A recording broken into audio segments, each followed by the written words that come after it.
Good morning, everyone. We will be starting the lesson now. Um, so today's lesson is going to be on the transformations of exponentials. So I'm hoping that I can actually get maybe two things done. We'll see how things go. Because the first part is actually going to be a review of transformations, but just with exponentials. So this is stuff you've already seen, but how does it change with exponentials? So here is the first slide, which is basically just a review of what we were doing in the first month of school for the semester. So transformations of exponentials is the title. So this is the general form right here of exponentials. Of any graph, any function, and hopefully this looks familiar. You've got your function notation, which means any function can be in this form. You've got your a value, your k value, your p value, and your q value. So a controls whether or not you have a vertical stretch or a vertical compression. Just a quick reminder of this notation. Absolute value of a greater than 1 just means it doesn't matter if a is, so sorry, I should rephrase that. If a is negative, it does something else. It means a vertical reflection. But the size, the number value of a is what causes it to be stretched or compressed. So we put the absolute values in there because it doesn't matter if a is negative or positive when it comes to a vertical stretch. So if a is, for instance, 2, it's going to be a vertical stretch by a factor of 2. If a is negative 2, it's still going to be a vertical stretch by a factor of 2. The negative is also going to reflect vertically. Okay, so I had shown this notation, I believe, in class. We've recently seen absolute values, so I just wanted to refresh your memory. This same thing here, vertical compression means the number has to be between 0 and 1, so a decimal or a fraction like 1/2 or 0.75, 3/4, whatever. And again, a positive or negative doesn't matter when it comes to the compression. The positive or negative just will do the reflection. So hopefully this all looks familiar. The k value is one of the more difficult ones because it does everything that the a value does, but horizontally. Unfortunately, it also does the opposite of what you expect. So if you've got a 1/2 for k, it actually means a horizontal stretch by 2. And I'm going to apologize here. I couldn't find the same font for some reason in the equation editor. I thought I did, but it doesn't look like it gives the same things. But this is the same k, and this is the same a. P moves things left or right. If p is greater than 0, meaning positive, you're going to have a minus p value in the bracket, which means it actually moves to the right. And if p is a negative number, you're going to have a negative negative, which will become a positive, which means moving left. So if you just look at this bracket here, if it was x minus 3, that means moving right by 3, and if it was x plus 3, it would be moving left by 3.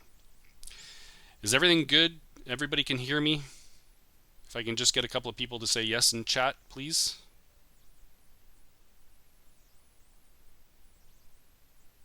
Okay, perfect. Thank you. So are there any questions about what I just said?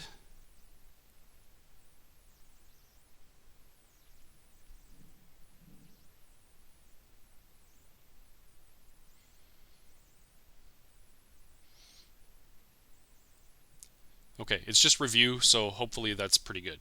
So you're going to see that there's only really one small change to things. So let's jump right into an example here. So how would you graph f of x is equal to 2 to the x plus 3? So yesterday we spent the day learning about what exponential graphs look like. We know 2 to the x is going to be an increasing exponential with an asymptote along the x-axis. And we also know through transformations that if we have a number outside of the function plus 3 here, that just means it's going to move the entire graph upwards. Now I wrote this is weird because exponentials are going to have another number involved. If you think of polynomial graph like, x squared. If you transform x squared, you're just going to have, I don't know if I can actually write it down. Like I said, my pen is not working very well here. So you'd have like 2x squared. Let's say we had 2x minus 3 squared. Oops. Okay, I'll do a cube, whatever. Minus 7. So the only numbers in the cubic here are the numbers that refer to the transformations. But in an exponential, that's not the case. In an exponential, you also have another number that just tells you what the parent function is. So that throws some people off. They think, oh, all the numbers in this represent a transformation, but this is not the case here. And the really important thing is to understand that the x is the power, and all x transformations are going to be in the power.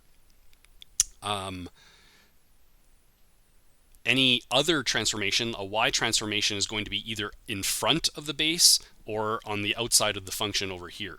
So that's why I wrote this is weird here. You have this extra number involved when you're dealing with exponentials. Okay, so it is not part of the transformation. It is just showing you your base function. So what we need to discuss, and this is the way that I taught how to do transformations in class, is to set up a table of values with your key characteristics, and I have the reminder of that here. What are the main points that we want to talk about when we're dealing with an exponential?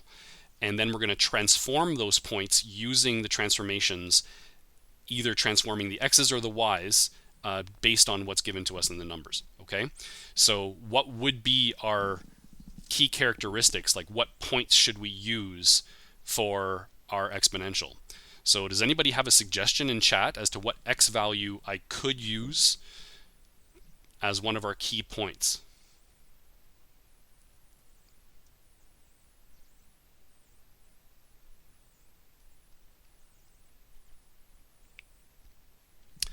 So yes, first response is x equals 1. I agree, we can use x equals 1. So again, because my pen tool isn't working here, let's see if I can figure out where I am. Okay, so I'm going to put x equals 1 here.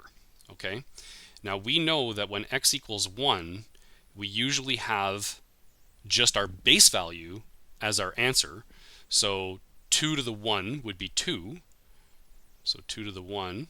But now we're going to, sorry, I'm messing up here. I don't want to do the transformations here. I want to do them in the other table. So our normal value would be 2. Okay. Now, I wonder if I can write with my mouse instead. So Chris, I believe, yes, suggested -1 and 0. So, which probably means I need to move this down. So let's put 0 here. Okay. And 2 to the 0 is just 1, right? Now we will be putting the negative number right now, but we're going to talk about that in a minute as to whether or not we actually need the -1 or any negative value for a whole numbered base, okay? Or anything greater than 1, I should say, as our base, because our asymptote is actually one of our key characteristics. So if we know where our asymptote is, we may not need to have this negative number, and you'll see why in a couple of minutes. So at -1, we'd have 2 to the -1, which is, I'll just write that down here, 2 to the -1, which would actually be 1/2. Forgive me for the writing, folks. My pen tool isn't working very well. Okay, so 2 to the -1 would give 1/2. So how do these change? Well, because this is, based on our transformation equation, only involving a y transformation, because this is our y transformation here, the only numbers that are going to change are our y numbers. So the x numbers are going to be the same, but our y numbers are all going to get affected by being added to by 3. And this is exactly the same thing we were doing before. So 1/2 plus 3 would be 3.5. 0 plus 3 would just be 3, and 1 plus 3 would be 4. And as we know, this just moves the entire graph upwards by 3, right? So if I wanted to quickly sketch this graph,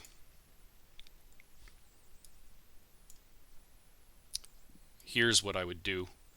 And I'm not going to sketch the original graph because I think everybody should be able to visualize that original graph. And just to help you visualize it, it's skimming along the x-axis. It's going to go through the y-axis at 1, and then it's going to go up following our pattern that we discovered in our table of values yesterday and today. Okay, so wouldn't the point at x equals 0 be 4? You are correct. What did I mess up? No. Wait. 0, yes, it would be because we're adding 3. So what did I screw up here? This one is supposed to be, okay, thank you. You know what's messing me up is because my pen tool isn't working. So thank you, but it's 1 plus 3, which is 4, correct? And 2 plus 3 would be 5. I think that's right now. Yes, thank you. And I apologize for that. Okay, so as I was saying, our whole graph is going to be moving up by 3. So the first thing, and I'm going to type this in here, is where is our asymptote going to be?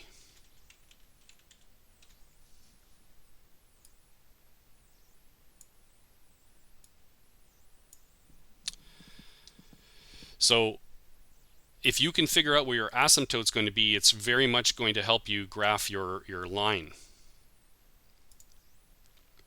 So it should be fairly logical to think that if the entire graph is moving up by 3, that my asymptote is just going to move up by 3 as well. So I'm going to put the asymptote right here. And now I know that my graph isn't going to go below that, and that's going to help us figure out our domain and range. And I see some people are also already talking about the domain and range. So I know that if this is 3, I don't know how to write it in. Let's just do this. So if that's 3 at 0, my new y-intercept is going to be at 4. Forgive the scale here, folks. I'm just doing this by hand, and it's not easy to do. And then at 1, for my x value, I'm going to be at 5. And then over here, I'm just going to skim along my asymptote. So this is what I was mentioning a couple of minutes ago as to, do we actually need this -1 x value? It's not a bad idea to always do a negative, a 0, and a positive number. But with exponentials, because we know it's just going to skim along the asymptote, and we're not trying to do a perfect graph here, we're just trying to visualize it. Eventually, I'm hoping you can do this all in your head, but we're just trying to visualize what it looks like. So I know it's skimming along the x-axis, going through 4, going through 5, and then going up like that. Okay, so as somebody already mentioned in chat, the domain is going to be, and I don't think I can type this out, but the domain is x is an element of R,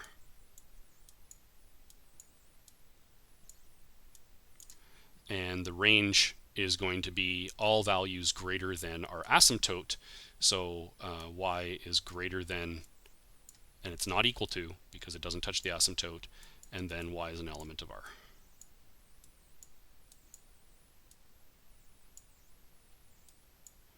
Our y-intercept is going to be at 0, 4. Okay, so really the hardest thing, and you're about to see some more difficult ones, but the hardest thing about this is understanding that this 2 is not a transformation. That is the most difficult thing about exponential graphing. Okay, if you can get in your mind, oh wait a second, this is an exponential, that 2 is actually just my parent function, everything else is pretty easy because it's the exact same thing as what we were doing before. Are there any questions up to this point? I'm just going to scroll through chat here. I don't think so. Somebody, yeah, no, I think that's good.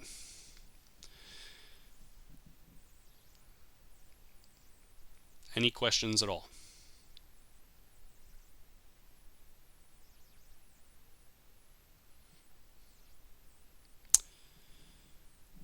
Okay, so next slide. Can I just get verification that everybody can still hear me?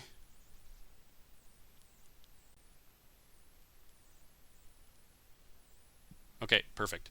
So here's a new transformation. Thank you, folks. Here's a new transformation. And again, I want to point out that this is weird. Okay, because the x is in the exponent or power position, all of your x transformations are also going to be raised to that power, superscript position, right? So this is not a transformation. This is your base function. This is your transformation, all right? And I think everybody should be able to remember what kind of transformation that is. Yell it out in chat.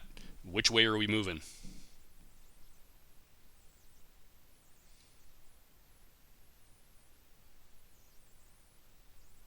Correct.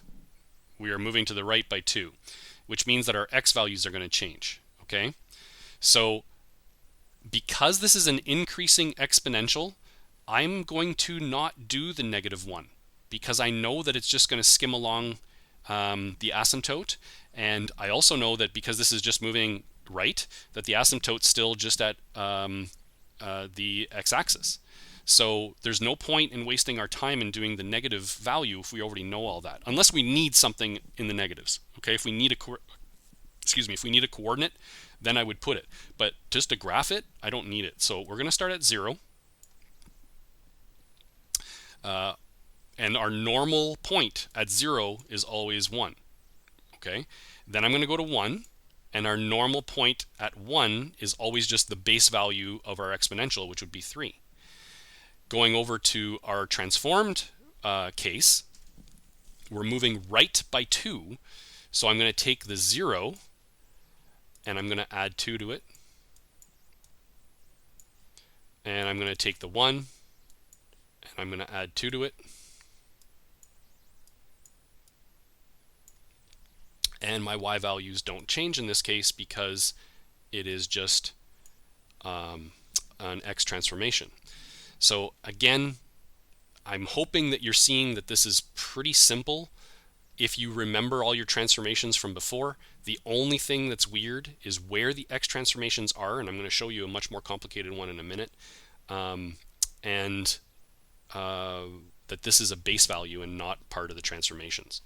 Okay, so if I was to quickly sketch this graph,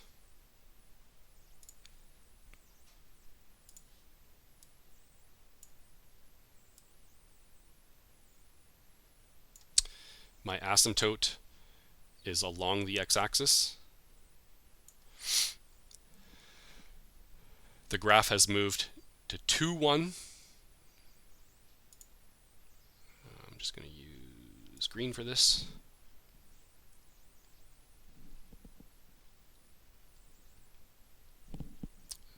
So is there a question there? Yeah, this is just the x value, Jacob.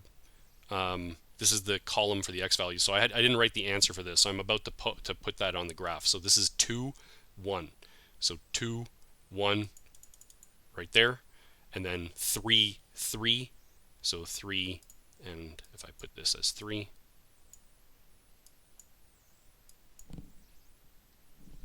No, it's fine. Ask the questions. I have made mistakes before, so there's nothing wrong with that. And we're not going to cross through the y-intercept of 1, so be careful with that. This is technically where our y-intercept has moved. So the graph is going to skim along the x-axis like this and then go up smoothly as we can through those points.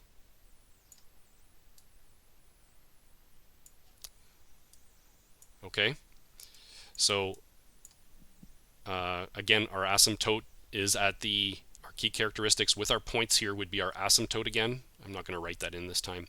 Our domain is still x is an element of the real numbers.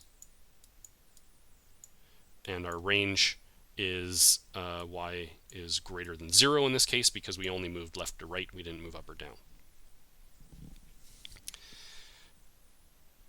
Okay, so those are two really easy, I hope, easy introductions to graphing exponentials with your previous knowledge. I'm going to state it one more time. The hardest thing is that this is not a transformation. This is the base or parent function. Okay, so I was going to pull up Desmos at this point and just show some more examples of how this works. Let's see if I can get Desmos to actually come up here.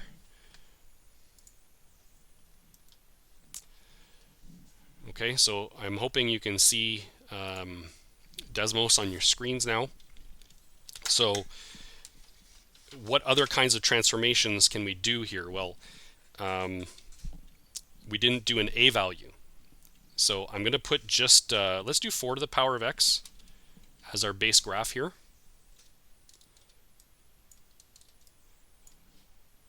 And what would an a transformation look like? Well, if I put, let's say, 2 times 4 to the power of x. Oops. 2 times 4 to the power of x. So what you'll notice is that when we stretch by a factor of 2, we've actually changed the position of our y-intercept. Now that's going to be very, very important later on when we start doing word problems, because the y-intercept is often what we call the starting value. So let's say I told you that there was a population of a town that was 1,000 people, and that population doubled, or in this case quadrupled every few years. Okay, the 2 that I have here would actually change to 1,000, because my starting value would be 1,000 people. So in word problems, this a value is going to be extremely important, because it's always going to represent our starting value. We'll come back to that later, but I just want to foreshadow that we can change the position of our starting value. Now you might be saying, well, why isn't this the starting value way over here? Well, because when you're doing an experiment, usually 0 is your starting time. Okay, so we usually call the y-intercept the starting value, even though the graph might go on this side. Okay, so that a value can control where that starting value is.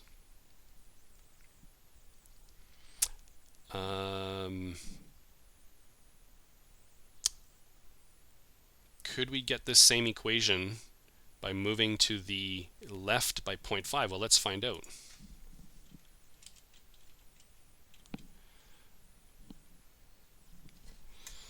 So 4 to the power of x plus 0.5. And you are correct. If you look, those two graphs are exactly one on top of the other. So yes, there are ways of getting transformations, and we had discussed this in class as well, that there are, there might have been a compression that we could have done that would have gotten this to be the same as well. I'd have to think about that more though. But yes, moving it to the left by 0.5 gave us the same graph. Now, we could mathematically show why that is, but that's a little bit beyond the scope of today's lesson. But cool that you were able to figure that out.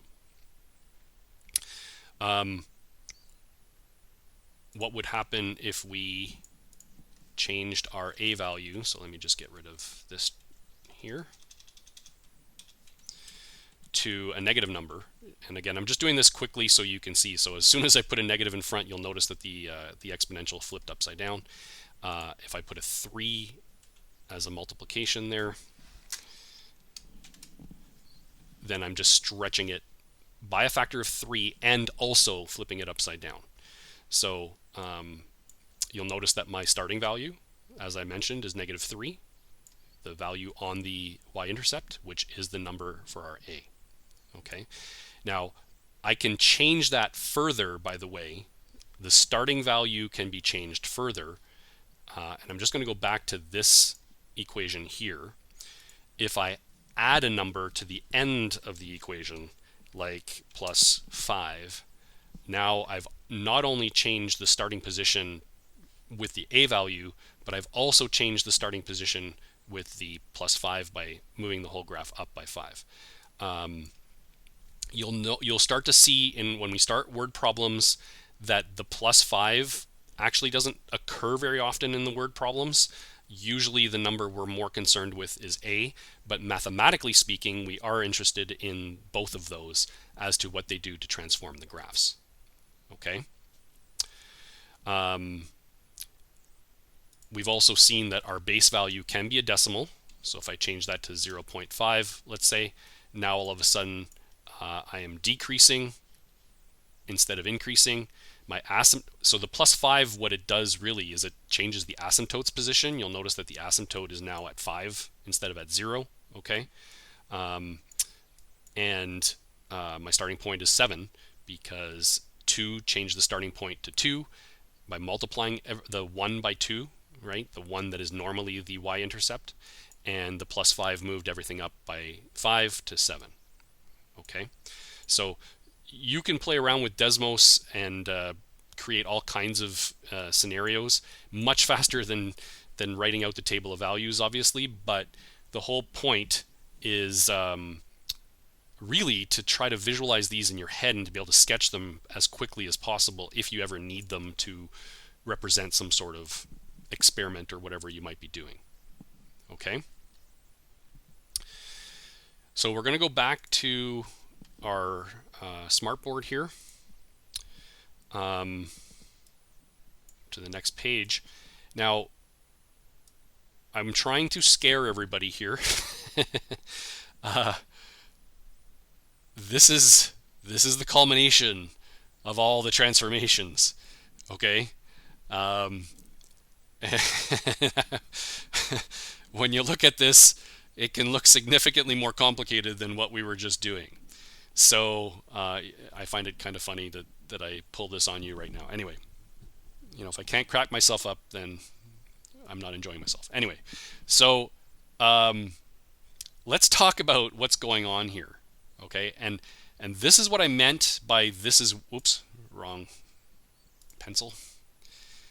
This is what I meant by this is weird, right? This 1/2 is stuck right here, and it's in the middle of all these other numbers, and the x is in the power, and a lot of students will like, oh, what does that 1/2 do? Well, that 1/2 is just the base function. So if you kind of erase it from your mind or put your finger over top of it on the screen, can you see that this is the a? Can you see that this is the q? Can you see that these are the x transformations? Yes, they're in the power, but they're all attached to the x because they're inside the bracket. So really, if you just break it down like that, it's really not that difficult, as long as you know what each one of them does. Okay. Now, I'm going to get rid of this because I don't want it to be in the way. Can somebody remind the class what's special? I'm just trying to figure out how to highlight it here. What do we need to do here before we do anything else? Yep, you got it. Okay. Another difficult thing about X transformations is they have to be factored before you do anything else. And quite a few of you got trapped on that on, I think it was either the assignment or the test in this section. It is really easy to forget. There's so many things that are easy to forget about the X transformations. The fact that you have to factor them, the fact that they do the opposite of what you expect. Okay, so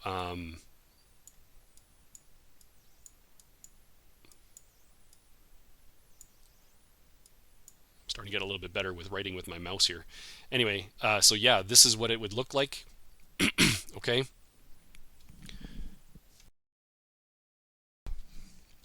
So, what did I do?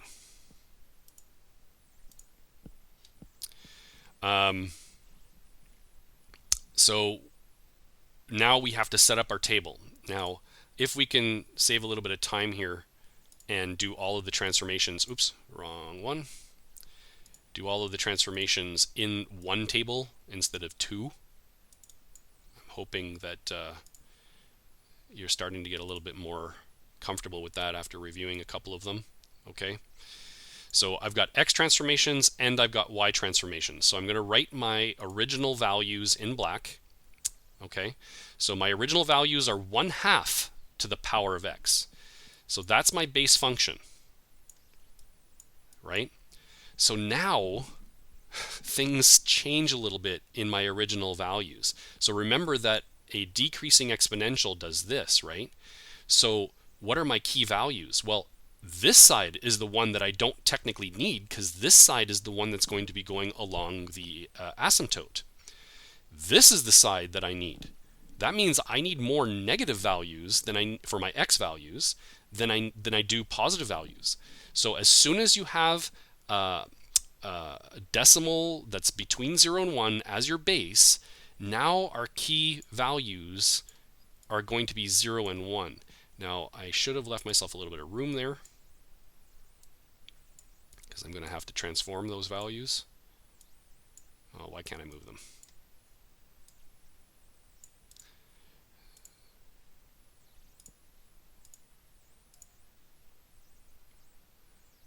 Huh.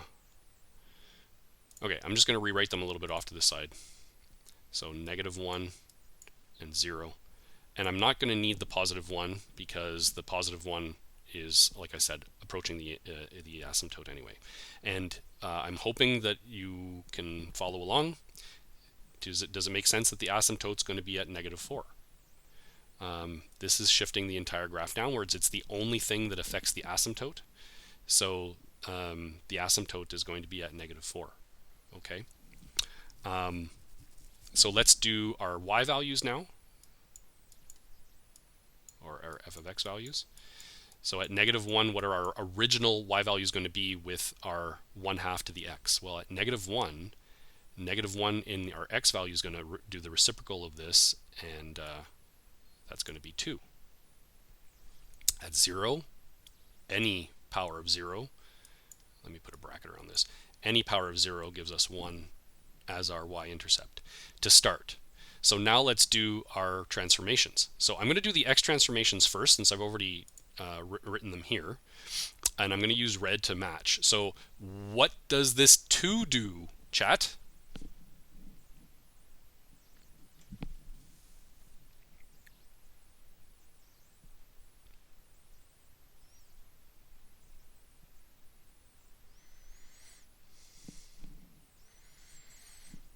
Correct. It is a horizontal compression divide by 2.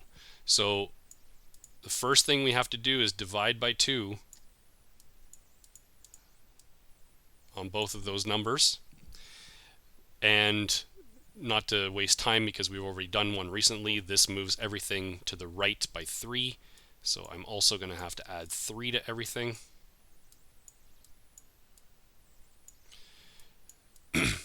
0 divided by 2 plus 3 is just 3. -1/2 plus 3.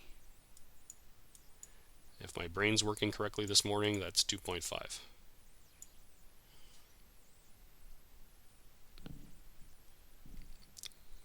Okay, so those are our 2 new x values.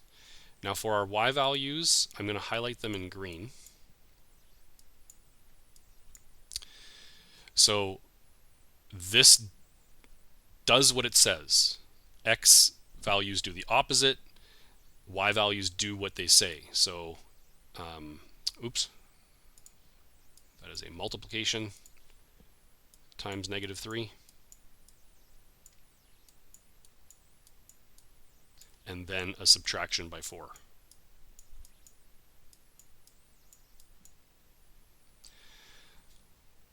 And I'm not going to attempt to do -2/3 times -4 in my head. So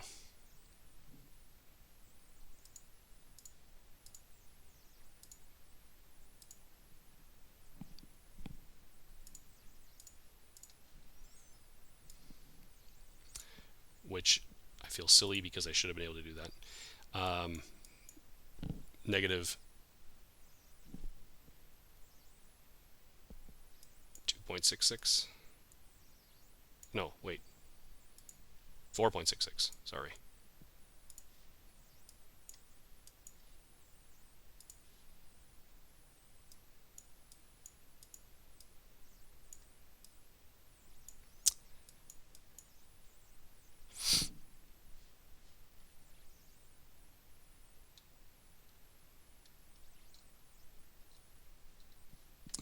And then -3 minus 4 would be -7.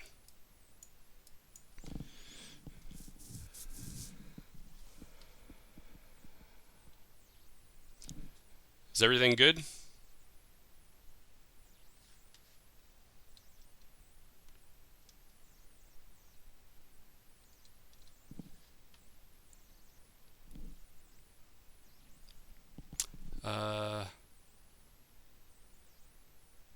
Oh, sorry, I thought that was 2/3. You're right. Okay, yes, thank you. I was wondering what people were talking about in chat. I was looking at chat, and I'm yes. 2 times -3 is -6. -6 minus 4 is -10. Thank you very much. I don't know why I thought that was a division. I wrote multiplication and did a division. Thank you.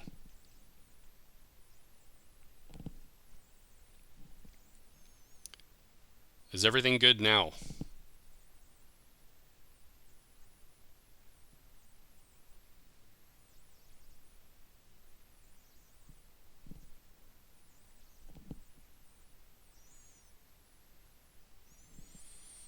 Okay.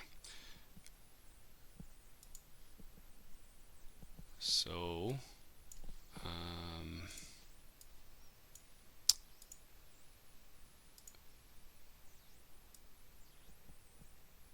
looking at those values, let's just quickly graph this graph. So if I'm looking at this, I need 2.5 and 3, and I need to go down to -10. And my asymptote's at -4, so I need more room at the bottom of my graph than I do at the top of my graph.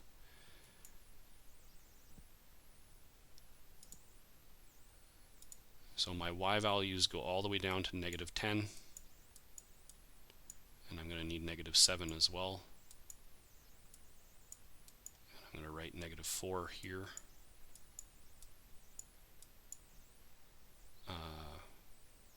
And my x values are 3 and 2.5. So if I do 1, 2, 3. So at 2.5, which is here, I go down to -10, 2.5 and -10. And at 3, I go down to -7.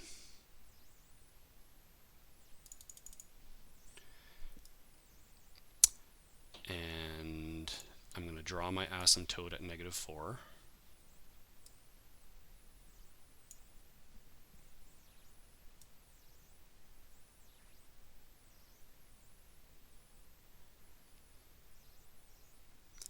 So this is a decreasing exponential that's been flipped upside down, moved down by 4.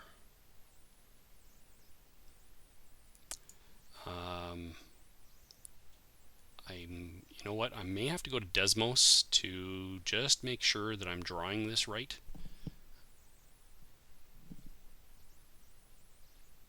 I feel like it should be going like this, but I'm doubting myself. Maybe you can tell me in chat. Does that make sense that the graph is going to go like that? I'm pretty sure that's what's happening. Yeah, okay. I'm pretty sure that's what's happening. So looking at these 2 points and looking at the asymptote, oh, let me use a different color here.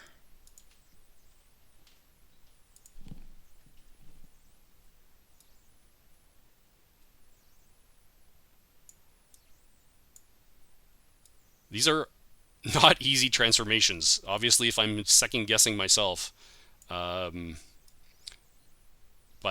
I'm trusting the math here. If these points are correct and they're going up, and my asymptote has to be at -4 because everything shifted down by 4, then the graph has to do that. Okay? So but I am actually going to check on Desmos.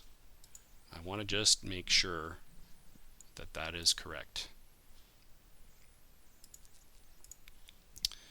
So if we do -3, I think Desmos allows me to just put a bracket there, 1/2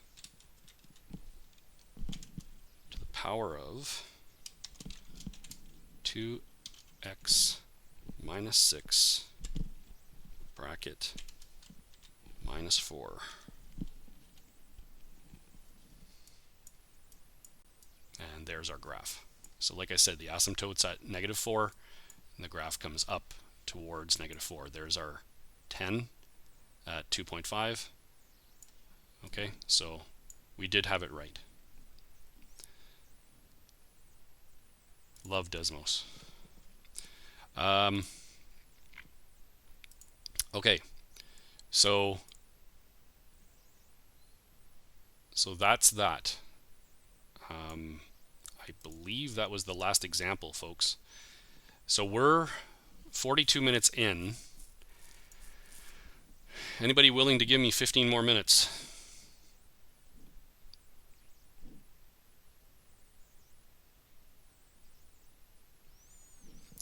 It might not take 15 more minutes. I kind of like to just introduce the next topic.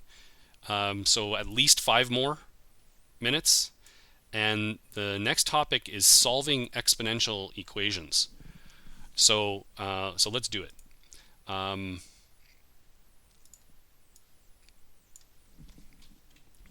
So solving exponential equations. Frankly, this is, in my opinion, more fun. Graphing has its importance in learning how math works, but I do not call graphing fun. I call using Desmos fun, but graphing I don't call fun. I'm going to try something here. Bear with me for a second. I'm hoping it'll work. I should be able to type in an equation in this and then insert it. So what I mean by solving an exponential,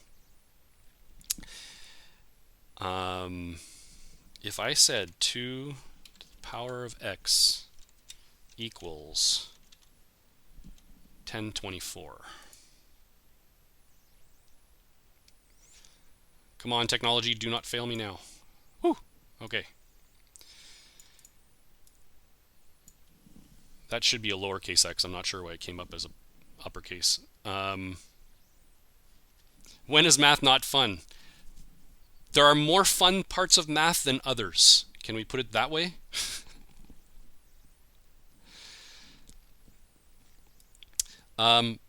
So this is just going to be, like I said, an introduction to this idea.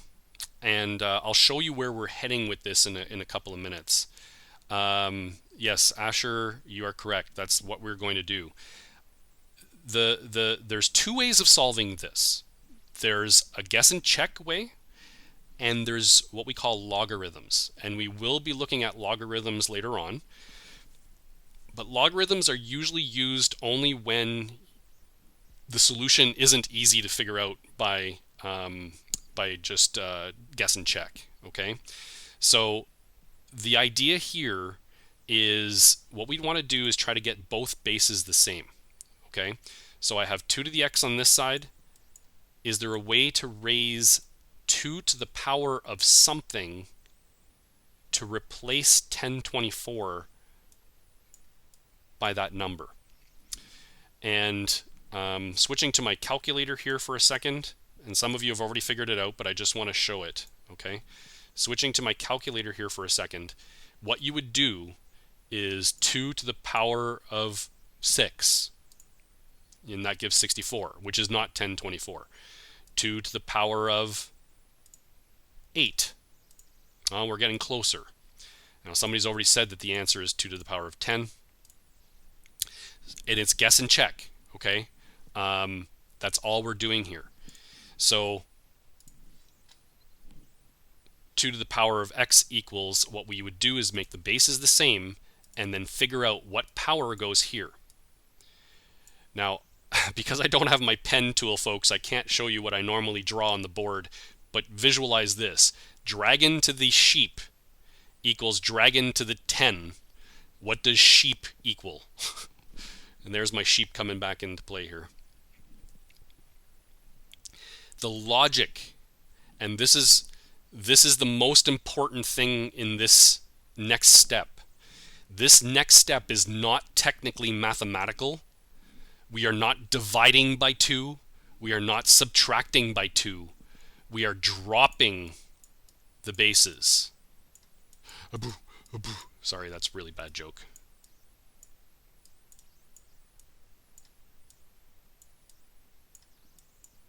Okay?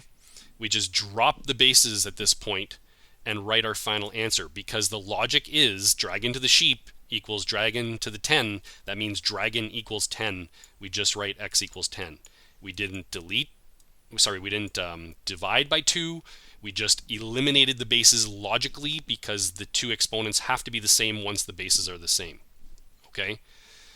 Where we're heading, let's see if I can make one up in my head quickly, is something like this.